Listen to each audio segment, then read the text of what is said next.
অষ্টম বেতন কমিশন, কেন্দ্রের যে অষ্টম বেতন কমিশন সেখানে বেতন কতটা বাড়বে, প্রত্যাশা রয়েছে কতটা? যদিও এখনও কোনো সরকারি সংখ্যা ঘোষণা করা হয়নি, তবে পূর্ববর্তী বেতন কমিশন এবং বর্তমান অর্থনৈতিক পরিস্থিতির পরিপ্রেক্ষিতে একটা অনুমান অবশ্যই করা যেতে পারে, যেটা হচ্ছে ষষ্ঠ বেতন কমিশনের ফলে গড় বেতন প্রায় 40% বৃদ্ধি পেয়েছিল।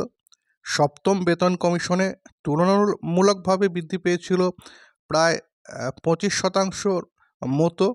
সেখানে ফিটমেন্ট ফ্যাক্টর ছিল 2.57 এবং অষ্টম বেতন কমিশনের জন্য প্রাথমিক পূর্বাভাস অনুযায়ী বেতন বৃদ্ধির হার 20 থেকে 35% হতে পারে এবং ফিটমেন্ট ফ্যাক্টর 2.4 থেকে 3-এর মধ্যে থাকার সম্ভাবনা রয়েছে।